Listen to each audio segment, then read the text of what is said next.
오늘 말씀은 지식과 예수님의 지식에 대해서 말씀을 드리겠습니다. 지식이라는 말은 헬라어로 그노시스라고 합니다. 그노시스라고 하는데 지식은 무엇을 아는 겁니다. 아는 겁니다. 그러게 우리가 지식을 갖고 있기에 직업을 갖고 있고 그리고 여러분들이 도덕적 지식을 갖고 있기에 인간관계를 유지하고 또한 윤리적 지식을 갖고 있기에 사회생활을 하고 또한 여러분들이 그 철학적 지식을 갖고 있기에 내가 누구이고 사람은 누구인지 그렇게 알며 살아갑니다.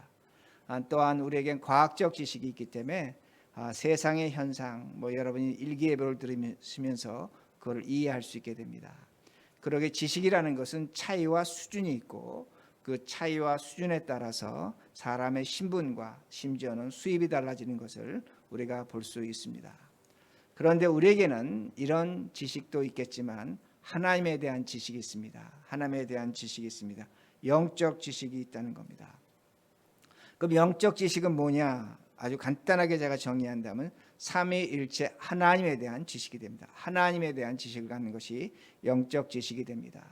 그런데 초기 기독교가 생기지 말자 이단이 생긴 것이 있는데 영지주의자입니다. 영지주의자라는 건 제가 좀 전에 말씀드린 그 지식, 그노시즘, 그것을 갖고 하나님을 이해하는 사람들이 있었는데 그 영지주의자는 이단입니다. 우리가 그노스틱 또는 그노시즘 그렇게 얘기하는데 그런 이단이 있었습니다.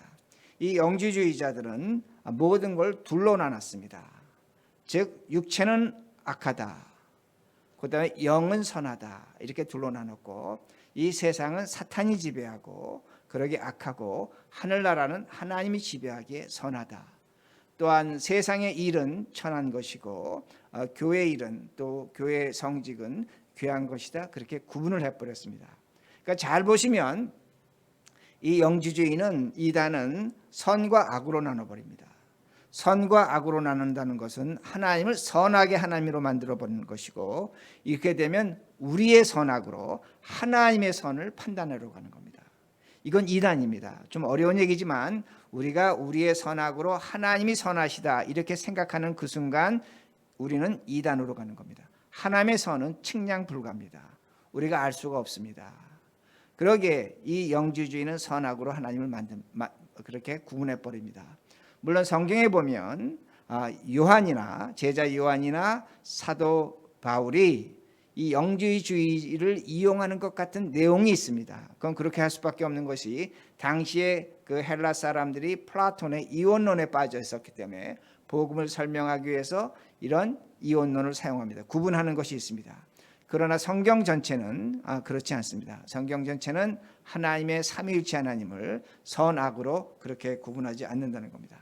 하나님의 사랑을 나타나지 않게 한다는 겁니다. 하나님의 사랑을 오해하게 한다는 겁니다. 그것은 교묘한 사탄의 역사가 됩니다. 그러기에 우리가 영적 지식을 올바르게 가져야 됩니다. 자, 오늘 본문을 보시면 세례 요한에게 많은 백성들이 나오는데 세례 받으려고 나오는데 그 세례 요한이 뭐라고 얘기하냐면 독사의 자식들이라고 말합니다. 악하다는 겁니다. 그리고 뭐라고 얘기하냐면 너희가 다가올 진노를 피하려면 합당한 회개의 열매를 맺고 회개의 열매를 맺지 않으면 도끼가 나무 밑에 있는데 찍혀서 불에 던지우겠다고 그렇게 이야기하고 있습니다. 그러니까 세례 요한이 죄에 대해서 분노하는 겁니다. 그럼 왜 세례 요한이 분노하는가? 첫 번째는 이 세례 요한이 주는 세례는 뭐냐면 죄를 씻는다는 의미가 있습니다. 죄를 용서하지 못합니다. 씻어준다는 겁니다. 그래서 세례라고 하는 겁니다. 그러니까 이 백성들이 세례 요한에게 세례를 받고 다시 나가서 죄를 또 짓고 또 오는 겁니다. 마치 무엇과 같으냐면 어린아이가 밖에 나가서 장난치고 놀다가 옷이 더러워졌습니다. 집에 돌아와서 엄마가 야단을 칩니다. 깨끗하게 놀라고.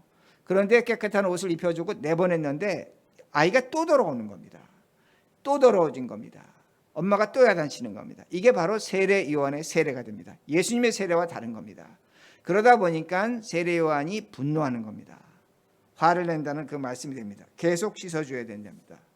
그런데 세례 요한은 여기서 볼 수 있는 게 중요한 건 뭐냐면 다른 사람의 죄는 계속 씻어주는데 자신의 죄는 씻지 못합니다. 세례 요한이 자신의 죄는 씻지 못하고 자신이 자신에게 세례를 줄 수 없기 때문입니다.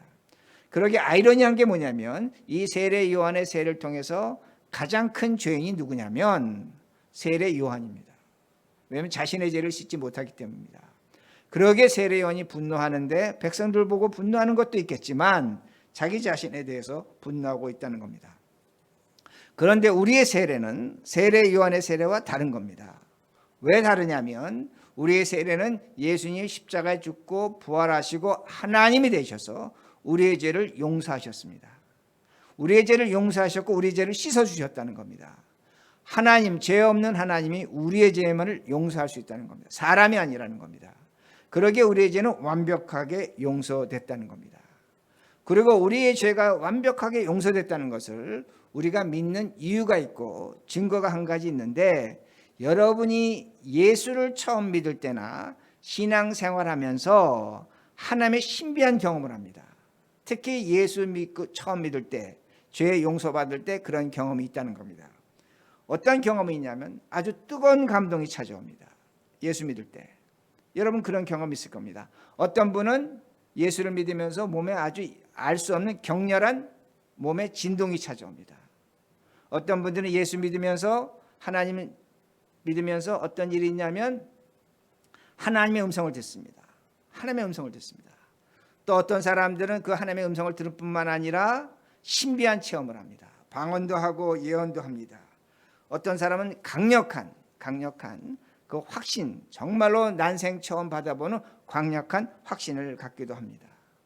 그런데 우리가 이렇게 죄를 용서받았고 하나님을 경험했음에도 불구하고 우리는 매일 죄를 짓습니다. 완전한 용서를 받았다고 하면서 오늘도 여러분이 예배 나와서 어떻게 합니까? 죄를 고백하고 죄의 용서를 구합니다. 그러면 이게 뭔가 합니다. 나는 완전한 용서를 받았는데 왜 나는 죄를 짓고 왜 나는 용서를 구해야 되는가 질문할 수밖에 없다는 겁니다. 여러분, 우리는 죄를 절제하지 못합니다. 그러게 로마서 7장 17절에서 25절을 보면 바울이 뭐라고 고백하냐면 나는 선을 행하기를 원하는데 그 선을 나는 행하지 못한다는 겁니다. 그런데 악을 행하는데 그 악을 행하는 것이 내가 아니라 내 안에 죄가 나를 주장한다는 겁니다. 이건 굉장히 놀라운 겁니다. 예수 그리스도로 완전히 용서받았다고 하는데 내 안에 뭐가 주장하냐? 죄가 나를 드라이브 한다는 겁니다. 바울이 그렇게 고백하고 있다는 겁니다. 그러므로 바울은 죄와 하나님 사이에서 나는 곤고한 사람이라고 그렇게 이야기하고 있다는 겁니다. 그러게 여러분들이 한번 생각하셔야 됩니다. 어떤 걸 생각하셔야 되냐면 여러분이 예수 믿으면서 경험한 것, 하나님에게 용서받을 때 경험한 어떤 신비한 체험들이 제가 좀 전에 말씀드린 것처럼 몸의 진동이나 방언이나 예언이나 신비한 어떤 환상이나 하나님의 음성을 들은 것이 정말로 하나님으로부터 왔는지 여러분 확인하셔야 됩니다. 그렇지 않으면 여러분의 생각에서 혼란 속에서 온 건지 아니면 더러운 영으로부터 왔는지 확인하셔야 된다는 말씀드립니다. 왜냐하면 이걸 확인하지 못하면 우리가 예수님으로부터 용서받은 것을 의심할 수밖에 없습니다. 그러기에 오늘 제가 영적 지식에 대해서 말씀드린다는 내용이 됩니다. 자, 왜 우리가 이걸 확인해야 되냐면 하나 제가 예를 들어 드릴 텐데 1730년대에서 1740년대에 지금 미국의 보스턴과 커네티컷에서 아주 뜨거운 영적 부흥운동이 일어났습니다. 미국에 아주 굉장한 부흥운동이 일어났습니다. 그때 부흥운동이 일어났을 때 많은 사람들이 환상을 보고 예언을 하고 몸에 격렬한 반응이 있었고 하나님의 음성을 들었고 대단한 여러 가지 신비한 사건들이 굉장히 많았었습니다. 조나단 에드워드라는 사람이 있었는데 그 조나단 에드워드라는 사람이 그때 1730년과 40년대에 제가 좀 전에 말씀드린 보스턴과 커네티컷 지역에서 목회를 하고 있었습니다. 그 두 번의 부흥운동을 이끌었던 사람입니다. 부흥운동의 중심자가 됩니다. 그리고 그가 거기서 일어난 각종 현상을 보고 신앙감정론이라는 책을 쓰게 됩니다. 신앙감정론이라는 책을 쓰고 그리고 그 부흥운동 현상을 그가 성경으로 해석하게 됩니다. 제가 좀 전에 말씀드린 조나단 에드워드는 미국의 최고의 목사입니다. 그리고 신학자입니다. 그리고 부흥사입니다. 그가 나중에 프린스턴 학교의 총장까지 하게 됩니다. 그는 스스로 고백하기를 예수 그리스도의 영광을 1시간 이상 경험한 사람이 됩니다. 그리고 그가 교회에서 지옥에 대해 설교했는데 그 설교를 듣는 교인들이 정말로 지옥을 경험했습니다. 굉장히 영적인 사람입니다. 그리고 그는 굉장히 영적일 뿐만 아니라 신학적으로 뛰어납니다. 그러기에 많은 신학자들이 종교개혁가 루터나 칼빈보다 뛰어나다고 할 정도입니다. 다만 이 사람은 종교개혁을 하지 않은 것뿐이지 그가 갖고 있는 신학적 사상이나 성경적 해석은 루터나 칼빈보다 뛰어나다고 그렇게 말합니다. 그는 신비한 영성과 지성과 감성과 이성을 가진 사람이었다는 말씀이 됩니다. 그는 말합니다. 그의 신앙 감정론에서 굉장히 어려운 책이지만 뭐라고 얘기하냐면 하나님의 영광과 능력을 나타내기 위해서 우리에게 신비한 체험을 하게 하신다고 말합니다. 이건 마치 무엇과 같으냐면 꿀을 맛본 사람이 꿀맛을 아는 것처럼 하나님의 어떤 체험을 한 사람들이 하나님을 믿는다고 그렇게 말합니다. 그런데 그는 뭐라고 얘기하냐면 우리가 경험하는 신비한 체험을 하나님이 주시는 것으로 단정하지 말라고 얘기합니다. 우리가 신비한 체험을 하는데 그 신비한 체험을 하나님이 주시는 것으로 단정하지 말라고 합니다. 그 다음에 그가 중요하게 얘기하는 건 뭐냐면 우리가 이해할 수 없는 신비한 일을 경험한다면 이해할 수 없는 신비한 일을 경험한다면 성령의 역사가 아닐 수 있다고 말합니다. 굉장히 놀랍죠. 굉장히 놀라운 겁니다. 왜 그가 그렇게 얘기하냐면 거짓 영들은 사탄의 영들은 놀라운 방식으로 성령의 역사를 그대로 따라서 한다고 모방한다고 그렇게 말합니다. 사탄은 공포와 두려움을 주고 동시에 거짓 위로와 거짓 기쁨을 준다고 그렇게 말합니다. 조나단 에드워드 자체가 열정의 부흥사입니다. 그는 부흥운동의 한가운데 있었습니다. 그러나 그가 놀라운 얘기를 하는 건 뭐냐면 부흥운동으로 나타난 대부분의 현상은 거짓 현상이라고 말합니다. 그때 수많은 사람들이 그 부흥운동을 통해서 예수를 믿고 구원받았다고 하는데 조나단 에드워드는 뭐라고 얘기했냐면 그 부흥운동에 나타난 현상들을 대부분 거짓이라고 그렇게 얘기합니다. 그러면서 그가 얘기하는 것이 뭐냐면 신체가 약하거나 정신이 약하거나 뇌가 약하거나 다른 사람에게 쉽게 영향을 받는 사람들은 이러한 이상한 생각과 상상을 할 수 있다고 그렇게 말합니다. 자, 우리는 어떻게 생각하냐면 아니 그게 어떻게 내가 경험한 것이 하나님이 주신 것인지 성령의 역사지 분명히 나 하나님의 음성을 들었는데 어떻게 그렇게 말하는가. 그런데 조나단 에드워드가 이렇게 말합니다. 그가 히브리서 6장 4절에서 9절의 말씀을 갖고 뭐라고 얘기하냐면 하나님의 빛도 보고 은사도 보고 성령의 역사도 경험하고 하나님의 말씀과 능력을 맛보고도 타락하는 자가 있다는 겁니다. 타락하는 자가 있다는 겁니다. 각종 경험을 다 했는데 타락하는 자가 있다는 겁니다. 그리고 그가 말하는 것이 구원받은 우리에게 가장 중요한 것이 있는데 영적 지식이 있어야 된다는 겁니다. 구원받은 사람에게 영적 지식이 있어야만 그 구원을 지켜낼 수 있다고 말합니다. 그는 영적 지식이 굉장히 중요하다고 말합니다. 그러면 다시 한번 예를 드는 것이 뭐냐면 민수기 22장의 말씀을 갖고 예를 드는데 이스라엘 백성이 모압 지역을 지나갈 때 모압 왕 발락이 하나님의 선지자 발람 선지자를 불러서 이스라엘 백성을 저주하라고 합니다. 그런데 하나님께서 발람 선지자에게 뭐라고 얘기하냐면 너는 모압 왕에게 가지도 말고 만나지도 말고 이스라엘 백성을 저주하지 말라고 합니다. 근데 이 발람 선지자가 모압 왕을 만나러 갑니다. 모압 왕을 만나러 갈 때 하나님께서 어떤 현상을 또 보여주시냐면 노새 짐승을 통해서 말씀을 하십니다. 그리고 책망을 하십니다. 발람을 책망하십니다. 그리고 하나님께서 발람 선지자를 통해서 오히려 이스라엘을 축복하게 하십니다. 자, 여러분 여기 보세요. 중요한 것이 나타납니다. 하나님이 직접 나타나서 말씀하셨고 하나님의 신비한 역사가 나타났습니다. 그리고 하나님의 음성도 들었습니다. 하나님의 능력도 체험했습니다. 누가? 발람 선지자가. 근데 베드로후서 2장에서 뭐라고 하냐면 이 발람 선지자가 이렇게 하나님을 체험했음에도 불구하고 영적 지식이 없었기에, 하나님에 대한 지식이 없었기에 어둠에 속한 자라고, 사탄에 속한 자라고 그렇게 말합니다. 조나단 에드워드는 말합니다. 우리가 하나님을 믿으면서 몸에 격렬한 반응이 있고 하나님의 음성을 들었다고 하고 방언도 하고 예언도 하고 성경 말씀이 들려지고 여러 가지가 있다고 합니다. 그러기에 나는 하나님 믿는다고 말합니다. 근데 제가 한 가지 말씀드립니다. 그 영적 부흥이 있은 후에 미국에서만 세계적 이단이 나옵니다. 세계 어느 나라에도 이단은 없습니다. 오늘날 이단은 영적 부흥 운동 후에 나온 겁니다. 어디서? 미국에서. 왜 그런가입니다. 무엇이 없었냐면 영적 지식이 없었다는 말씀입니다. 그럼 영적 지식이 뭔가입니다. 그러면 영적 지식이 뭡니까? 여러분 유튜브에 보면 영적 지식이 뭐냐면 어떤 사람은 지옥을 갔다 왔다고 합니다. 어떤 사람은 하나님이 이렇게 저렇게 자기에게 말씀하셨다고 합니다. 하나님이 오늘도 우리에게 신비한 어떤 걸 주셨고 그것을 갖고 이야기합니다. 제가 조나단 에드워드 따라서 말씀드린다면 하나님이 주신 것이 아닐 수 있다는 겁니다. 조나단 에드워드가 말하는 그 부흥사가 그 부흥운동의 한복판에서 그가 설교할 때 지옥이 임한 그 부흥사가 말하는 것이 뭐냐면 영적 지식은 다른 것이 아닙니다.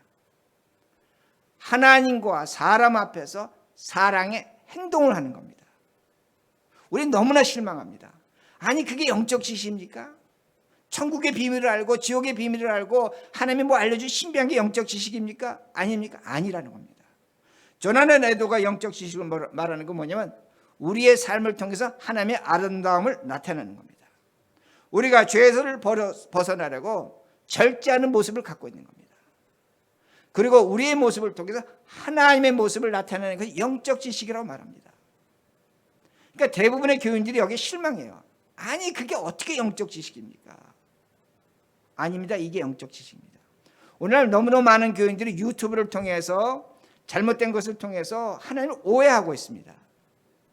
왜냐하면 오늘 성경 본문이 분명히 우리에게 영적 지식을 가르쳐줍니다. 세례 요한도 본문을 통해 영적 지식을 가르쳐준다는 겁니다. 뭐라고 가르쳐주냐면 옷이 두 벌 있는 자는 옷 없는 자에게 나눠주라는 겁니다. 여러분 이게 영적 지식입니다. 이게 회개입니다. 그리고 먹을 것이 있는 자는 먹을 것 없는 자에게 주라는 겁니다. 사랑입니다. 베풀라는 겁니다. 그리고 세리는 정한 세금 외에 더 받지 말라는 겁니다. 군인에게는 뭐라고 얘기합니까?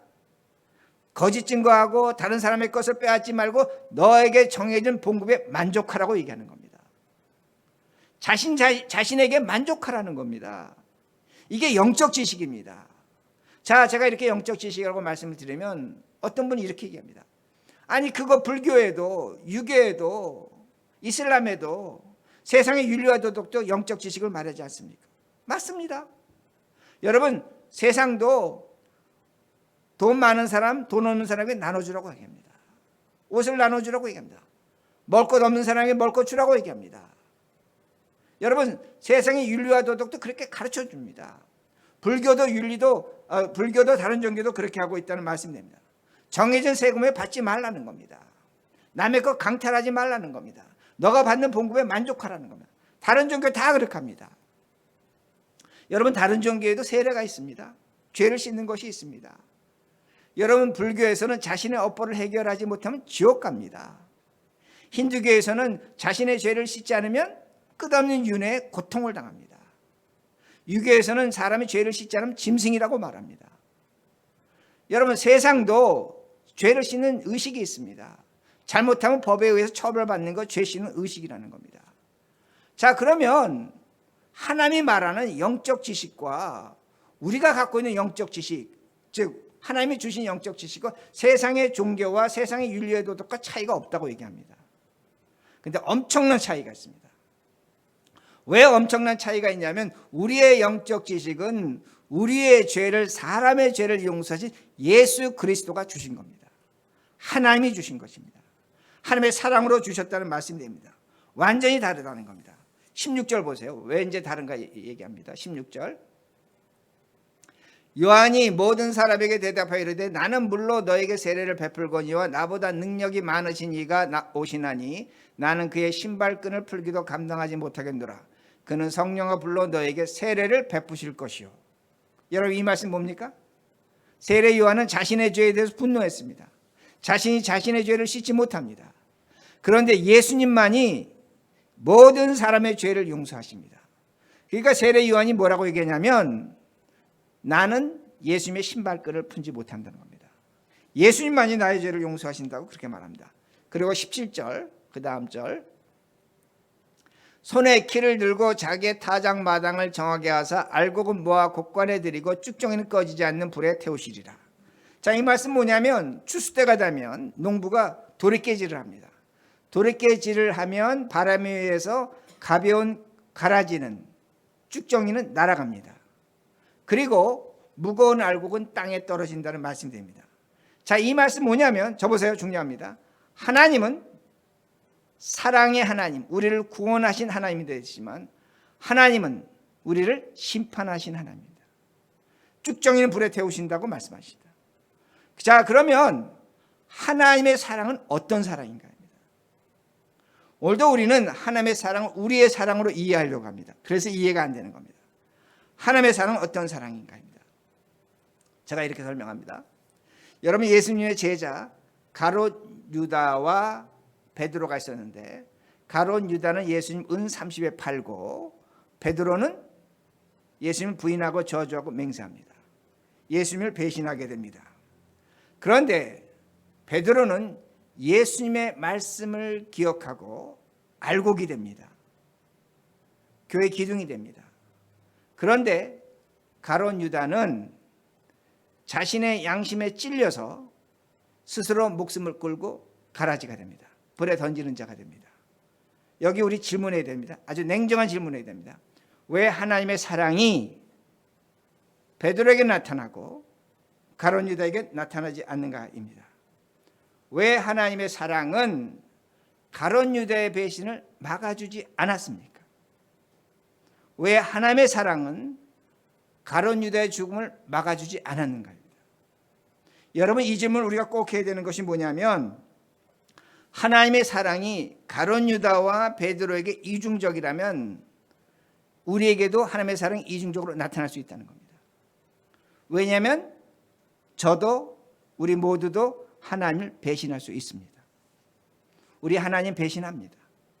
돈 때문에 하나님 배신합니다. 무엇 때문에 하나님 말씀 살지 않습니다. 우리 얼마든지 그렇게 살아갈 수 있다는 겁니다. 제가 왜 이렇게 말씀드리냐면 여러분 주변에도 하나님을 배신한 것으로 고통당하면서 예수 믿는 걸 떠난 사람들이 있기 때문입니다. 우리도 얼마든지 하나님을 배신할 수 있다는 말씀이 됩니다. 그러기에 오늘도 하나님이 우리를 사랑하신다고 하지만 우리가 하나님의 사랑을 의심하는 게 뭐냐면 우리에게 비극과 아픔이 있습니다. 우리가 간절하게 기도하지만 하나님이 우리의 기도 들어주시지 않습니다. 오늘도 우리가 하나님의 사랑을 경험하고 싶지만 하나님의 사랑을 잘 경험하지 못합니다. 감각적으로 느끼지 못합니다. 그러기에 우리가 의심하는 게 뭐냐면 하나님의 사랑이 무엇인가 우리가 의심할 수밖에 없다는 겁니다. 그러면 하나님의 사랑은 무엇인가 합니다. 하나님의 사랑은 이겁니다. 성부 하나님이 성자 아들 예수 그리스도를 우리의 죄 때문에 십자가에 죽게 하십니다. 우리가 너무나 잘 아는 내용입니다. 그런데 여러분 이것을 가만히 생각해 보시면 아들 예수 그리스도의 입장에서는 하나님으로부터 버림당했다고 얘기합니다. 우린 좋게 표현해서 버림당했다고 하지만 엄밀한 의미에서 아들이 아버지로부터 배신당한 겁니다. 제가 하나님이 아들을 배신했다고 할 때 여러분 속으로 어떤 생각을 하면 야 어떻게 저렇게 불경하게 하나님이 아들을 배신했는가 생각을 하십니다. 이건 제가 한 것이 아니라 예수님께서 그렇게 말씀하셨습니다. 예수님께서 십자가 죽으실 때 엘리 엘리 라마 사막단이라고 하시는데 엘리 엘리 라마 사막단이라고 하실 때 나의 하나님 나의 하나님 어찌하여 나를 버리시나이까 라고 합니다. 버리시나이까라는 이 단어를 여러분 헬라어로 보면 유기한다는 겁니다. 보호하고 지켜줘야 되는데 보호하고 지키지 않았다는 겁니다. 하나님의 보호를 거두셨다는 겁니다. 그러기 영어 번역으로는 forsake라고 번역했습니다. 근데 영어에서 forsake의 동의어가 있는데 그 동의어가 뭐냐면 betray입니다. 배신하답니다.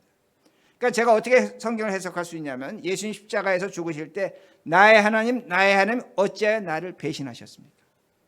이해가 되십니까? 하나님 아버지가 아들을 배신하신 겁니다. 누구 때문에? 우리의 죄 때문에. 예수님은 우리의 죄 때문에 하나님 아들로부터 배신을 당하셨다는 겁니다. 이게 뭐냐면 아버지와 아들 사이의 배신 때문에 우리는 구원을 받았다는 겁니다. 이게 하나님의 사랑입니다. 이게 이해가 되시는가 합니다. 하나님의 사랑을 측량할 수 없다고 얘기하는 겁니다. 우리가 왜 하나님의 사랑을 측량할 수 없냐면 인간의 사랑으로 도저히 이해할 수 없는 겁니다. 제가 지금 이렇게 논리적으로 최대한으로 설명하지만 이 사랑을 이해할 수도 없고 측량할 수 없다는 말씀입니다. 그러기에 이런 하나님의 사랑을 믿는 것이 믿음이라고 성경은 얘기하는 겁니다. 그러기에 베드로는 이런 하나님의 사랑을 믿었기 때문에 그는 알곡이 되는 겁니다. 가룟 유다는 이런 하나님의 사랑을 믿지 못했기 때문에 그는 죽정이가 된다는 말씀입니다. 알곡이 되지 못한다는 겁니다. 마찬가지입니다. 오늘도 우리는 하나님의 용서하심을 의심합니다. 하나님의 사랑하심을 의심합니다. 하나님의 구원을 의심합니다. 우리는 오늘도 얼마든지 배신할 수 있습니다. 우리가 얼마든지 하나님을 배신할 수 있음에도 불구하고 하나님은 이런 것에 관계없이 우리를 사랑하십니다. 이것이 하나님의 지식입니다. 이것이 하나님을 믿는 것입니다. 다른 것 믿는 것이 아닙니다. 나의 공로와 행위를 보고 믿는 것이 아니라 내가 비록 하나님을 배신한다고 할지라도 베드로와 같이 배신한다고 할지라도 하나님은 우리를 사랑하신다는 말씀입니다. 그러기에 기독교의 그 영적 지식은 세상의 영적 지식과 100% 다른 겁니다. 어떤 걸 기반으로 하고 있냐면 하나님이 배신까지 하면서 우리를 사랑하신다는 겁니다. 이것이 하나님의 사랑이란 말씀입니다. 그러기에 우리는 성경은 우리에게 가르쳐 주는 겁니다. 이 하나님의 사랑을 받았기 때문에 사람을 사랑하라는 겁니다. 겸손하라는 겁니다. 우리의 삶을 통해서 하나님의 사랑과 아름다움을 나타내라는 겁니다. 죄 짓지 않으려고 노력하고 겸손하라는 겁니다. 도둑질하지 말라는 겁니다. 욕심 부리지 말라는 겁니다. 주어진 것에 만족하라는 겁니다. 대부분의 교인들은 여기에 만족하지 않습니다.